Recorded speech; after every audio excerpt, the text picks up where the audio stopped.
This is the brand new Volvo EX30. It looks like a normal family SUV, but it's actually a serious performance car in disguise. It's even more powerful than the AMG GLA 45S and the Audi RSQ3. And it's even quicker than a Tesla Model Y performance. But the best thing is that it's much cheaper than all of those cars. Has Volvo just changed the performance game forever? Well, I'm going to tell you everything you need to know about the new Volvo EX30. I'm Mike Watson, and you're watching CarWow.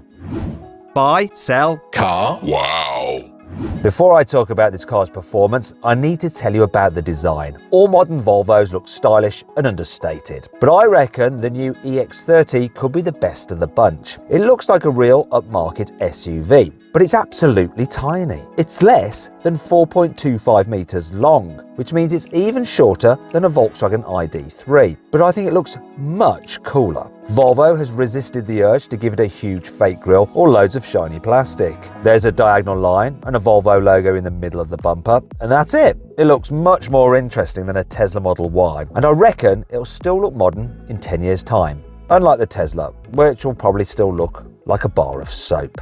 Anyway, the Volvo's headlights are another cool feature. They're made of rectangular pixels like on the brand new EX90, and they get the same Thor's hammer design of that car as well. The EX30 also has typical Volvo design cues down its sides, like the black side skirts and horizontal lines through the doors. I also like the creases above the wheels that make the arches look bigger and wider than they actually really are. The EX30 looks smart from the back too. The dotted brake lights look just like the ones on Volvo's new EX90 flagship, and there aren't any fiddly blue bits telling you it's an electric car either. I mean, who needs that stuff anymore? Yes, BMW, I'm looking at you. But what do you think of the new Volvo EX30? Do you like it, or would you prefer something more German?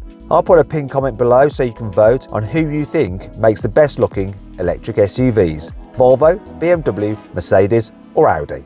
The new Volvo EX30 might be small, but it packs a serious punch.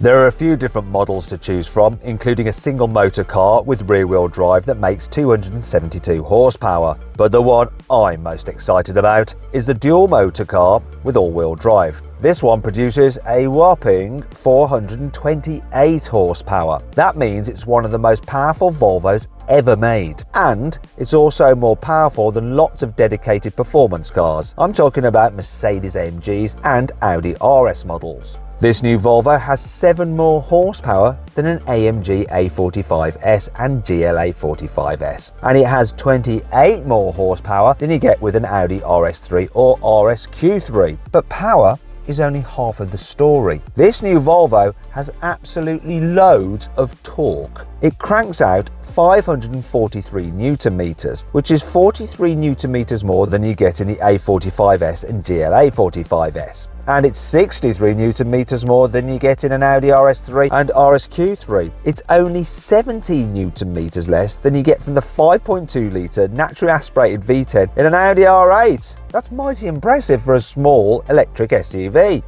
So what does this mean in terms of performance? Well, Volvo says the standard EX30 with one motor accelerates from 0 to 60 miles an hour in 5.4 seconds. The extended range version with the same motor is a bit quicker. It takes 5.1 seconds to go from 0 to 60 miles an hour. But what about the dual motor car, the one that's most interesting? Well, Volvo says that one will do 0 to 60 miles an hour in just 3.4 seconds. That means it's the quickest accelerating car Volvo has ever made. And it's even quicker than a Polestar 2 long range with dual motors and the optional performance pack. That car only does 0 to 60 miles an hour in 4.0 seconds. Isn't that a bit embarrassing for Polestar? Especially since it used to be Volvo's in-house tuning performance department. What's even more impressive is that the EX30 accelerates quicker than a Tesla Model Y performance. That car does 0 to 60 miles an hour in 3.5 seconds, a tenth of a second slower than this new Volvo. However, if you want to see who makes the fastest electric SUVs on sale, click on the pop-out banner or follow the link in the description below to watch my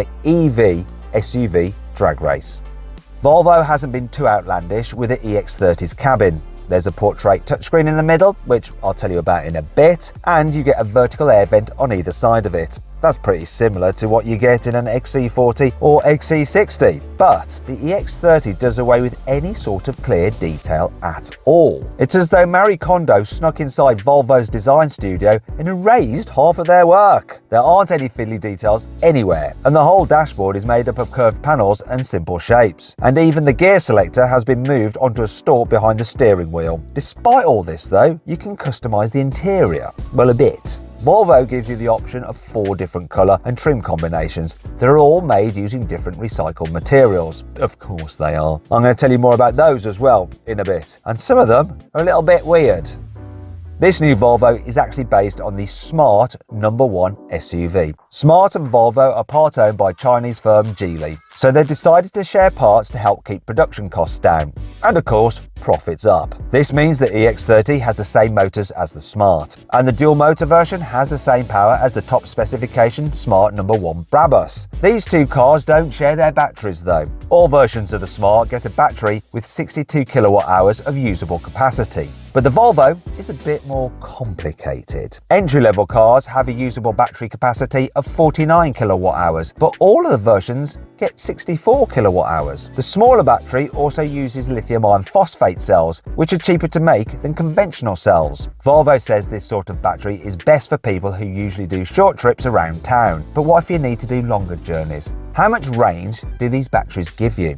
Well, Volvo says entry-level cars can manage 214 miles on a full charge. That's about 70 miles less than you get from an entry-level Tesla Model Y. Go for an EX30 with a bigger battery and you get 298 miles of range, regardless of whether you pick a single or dual motor version. The range is the same.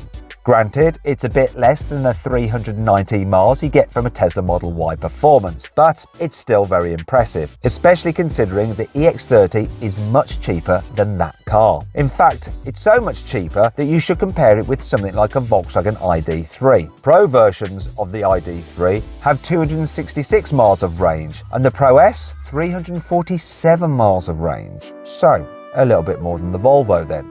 Mind you, at least the infotainment system in the Volvo should be better than the terrible system fitted to the Volkswagen. Volvo has a thing for portrait infotainment screens in its cars, and the new EX30 is no different. You get a 12-inch touchscreen in the middle of the dashboard, running the latest Google-based operating system. Unfortunately, there aren't any physical buttons for any of the screen's features. You don't even get a volume knob, like in the latest XC60. I quite like that car's system, but I don't think it's as good as the latest touchscreens you get from Mercedes and BMW. The EX30 will come with a few upgrades to make it even better than Volvo's current systems though. For example, you get wireless Apple CarPlay, which you don't get with the XC60. The EX30 also has a 5G wireless internet connection, so it can update its own software automatically. This means you won't have to go back to the dealership to get the very latest features. The new EX30 is the smallest car Volvo makes, but it has plenty of features designed to make sure it's practical and easy to live with. One cool feature is a size guide in the boot. This will help you work out exactly how much flat pack furniture you can take home from IKEA in one go. Volvo has also moved all the speakers from the doors into a special full-width soundbar on the dashboard. This frees up extra space in the doors for bigger cubby holes. There isn't a glove box in the dashboard though. Instead, Volvo has made a central storage box between the front seats. There's also a removable storage box in the back as well. Volvo hasn't actually confirmed how big the car's boot is though. However, considering how small the outside of the car is, it'll probably be noticeably smaller than the boot on the XC40. However, on the flip side, Volvo says the new EX30 will have a smaller carbon footprint than any other Volvo you can buy. And part of this is to do with how much recycled material the car is made out of. The car's chassis and body are made using 25% recycled aluminium and 17% recycled steel. There's loads of recycled plastic and other weird materials in the cabin as well. You can get a dashboard made from linseed plants and seats trimmed with wool and recycled polyester instead of leather. Even the window frames are made from ground-up plastic waste and the carpets from old plastic bottles. But the weirdest materials are on the door trims. These are made using recycled denim jeans. I hope Volvo washed these first. Finally then, we come to the price. The Volvo EX30 is available to pre-order now. Entry-level cars cost from just under £34,000. And Volvo plans to launch an even more affordable version later on that'll cost from around £31,000. That's about £6,000 less than the cheapest Volkswagen ID.3 you can currently buy. Meanwhile, the long-range EX30 with rear-wheel drive and a bigger battery will set you back just over £38,500. But the quickest dual-motor version is only slightly more expensive. It costs just under £41,000. That's almost £1,900 less than a top specification Volkswagen ID.3 Pro S. And that car only has 204 horsepower. That's less than half the power you get with the Volvo. But what if you want a small SUV with the same amount of power as the EX30? Well, you'll have to look at some internal combustion engine cars, like the Mercedes-AMG GLA 45S or the Audi RSQ3. However, while these cars aren't as quick as the Volvo when it comes to acceleration, they both cost at least £15,000 more. Even a Tesla Model Y Performance can't accelerate as quickly as the EX30, and that car costs £60,000. Somehow it seems that Volvo has just built the high-performance SUV bargain of the century, and I can't wait to review it. I hope you all enjoyed the video. If you did, please give it a like. If you click on those windows there, you can watch some more videos. And if you click on that box there, you can go to CarWow to see how much money you can save on your next car. Thanks for watching.